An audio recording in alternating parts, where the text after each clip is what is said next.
2 exam ഉണ്ടല്ലേ? ആമ 2 exam ഉണ്ട്.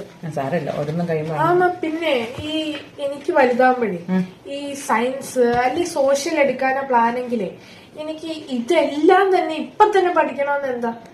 ഇതെല്ലാം ഒന്നും ഇപ്പൊ പഠിക്കുന്നില്ല. ഒന്നാമത് സ്കൂൾ കുട്ടികൾ, അതായത് ഒരു 10ാം ക്ലാസ് വരെ ബേസിക് ആയിട്ടുള്ള കാര്യങ്ങളാണ് നിങ്ങൾ പഠിക്കുന്നത്, അല്ലാതെ വലിയ വലിയ കാര്യങ്ങളൊന്നും പഠിക്കുന്നില്ല. ഇതിപ്പോ സോഷ്യൽ മീഡിയയിലൊക്കെ എല്ലാവരും വന്ന് പറയുന്നത് ഞാൻ പണ്ട് പഠിച്ച മാത്സ് എനിക്ക് ഉപകാരപ്പെട്ടില്ല, ഞാൻ പണ്ട് പഠിച്ച സയൻസ് കൊണ്ട് എനിക്ക് എന്ത് ഉപകാരം എന്നൊക്കെ. അങ്ങനെയല്ല. നമ്മുടെ ഓവറോൾ ഡെവലപ്മെന്റ്, നമ്മുടെ ബ്രെയിൻ ഡെവലപ്മെന്റ്, നമ്മുടെ കോംപ്രിഹെൻഷൻ സ്കിൽസ്, നമുക്ക് വർത്താനം പറയാനുള്ള അല്ലെങ്കിൽ സ്കിൽസ് എന്ന് പറയത്തില്ലേ അത്, പിന്നെ കാര്യങ്ങൾ മനസ്സിലാക്കാനുള്ള ഇതെല്ലാം തുടങ്ങുന്നത് എല്ലാ കാര്യങ്ങളെ പറ്റി ഒരു ചെറിയ ബേസിക്സ് വേണം. നിങ്ങൾ 1ാം ക്ലാസ്സിൽ 2ാം ക്ലാസ്സിൽ പഠിക്കുമ്പോൾ നിങ്ങൾക്ക് കൂട്ടാനും കുറയ്ക്കാനും അറിയാമായിരുന്നോ? തീരെ ചെറുതായിട്ട് ചേരാമോ? ഇത് ചോമ്പ്, ഇത് പച്ച, മഞ്ഞ അറിയാവോ? ഇല്ല. നിങ്ങൾക്ക് കൺട്രീസ് അറിയായിരുന്നു? ഇല്ല. നിങ്ങൾക്ക് ആസിഡിക് എന്താ, ബേസ് ആൽക്കലൈൻ എന്താണെന്ന് അറിയായിരുന്നു? ഒന്നുമില്ല. ഇതെല്ലാം നമ്മൾ സ്കൂളിൽ എല്ലാം പഠിച്ച് വരുമ്പോഴാണ് ഇന്ത്യയുടെ സ്വാതന്ത്ര്യ സമരം പഠിച്ചത്, അമേരിക്ക വേറൊരു രാജ്യമാണെന്ന് പഠിച്ചത്, കുറെ കോണ്ടിനെന്റ്സ് ഉണ്ടെന്ന് പഠിച്ചത്, ഓഷൻ ഉണ്ടെന്ന് പഠിച്ചത്. ഇതെല്ലാം പല പല പല പല സബ്ജക്റ്റ് ആയിട്ട് തിരിച്ചാണ് പഠിപ്പിക്കുന്നത്. അതുകൊണ്ടാണ് എല്ലാ സബ്ജക്ട്സും പഠിക്കുന്നത് എന്തിനാന്നൊക്കെ തോന്നുന്നത്. പിന്നെ അതിനിപ്പോ ഒരു വലിയൊരു പ്രൊപ്പഗാൻഡ തുടങ്ങിയേക്കാണ്. എന്തിനാണ് അത് പഠിക്കുന്നത്, എന്തിനാണ് ഇത് പഠിക്കുന്നത്? ഇതെല്ലാം കൂടെ, ഇത് മുഴുവൻ കാലകാലമൊന്നും പഠിക്കുന്നില്ല.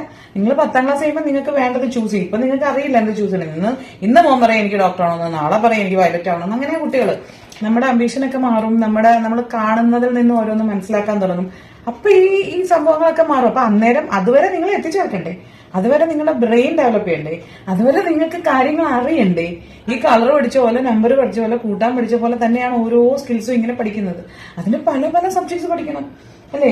ആ ഒരു പ്രൊപ്പഗാൻഡ തെറ്റാണ്. പിന്നെ വലുതായി കഴിയുമ്പോൾ ആഫ്റ്റർ 10th അല്ലെങ്കിൽ ആഫ്റ്റർ 12th ഒക്കെ നിങ്ങൾക്ക് വേണ്ടത് മാത്രമാണ് എടുക്കുന്നത്. ഇപ്പൊ മെഡിസിന് ചേരുന്ന ഒരാൾ പിന്നെ ലോ പഠിക്കുന്നില്ല, അല്ലെങ്കിൽ ലോയ്ക്ക് ചേർന്ന ഒരാൾ പിന്നെ കണക്ക് കൂട്ടാൻ പഠിക്കുന്നില്ല. അയാൾക്ക് ബേസിക് ആയിട്ട് വേണ്ടത് പക്ഷെ വേണ്ടേ ഒരു ബേസിക്സ് പഠിച്ചാലല്ലേ പറ്റുള്ളൂ. അതുകൊണ്ട് ഈ സ്കിൽ ഡെവലപ്മെന്റ്, കോംപ്രിഹെൻഷൻ, ഇപ്പൊ ഇംഗ്ലീഷ്, ഹിന്ദിയൊക്കെ എടുക്കും, മലയാളമൊക്കെ, അതൊരു 8ാം ക്ലാസ് 9ാം ക്ലാസ് വെച്ച് നിങ്ങൾ ഒരു സബ്ജക്ട് ചൂസ് ചെയ്യുന്നുള്ളൂ. പക്ഷെ അതൊക്കെ വേണ്ടേ അല്ലേ? വേണം. ഇതെല്ലാം കൂടെ ചേർന്ന് ബേസിക്സ് ഉണ്ടെങ്കിൽ നമുക്ക് നല്ലതായിട്ട് പഠിച്ച് പിന്നെ വലിയ ആവുമ്പോൾ ഒരു കോൺസെൻട്രേറ്റ് ചെയ്തൊരു ഫീൽഡിൽ പോകാൻ പറ്റും. ഓക്കെ.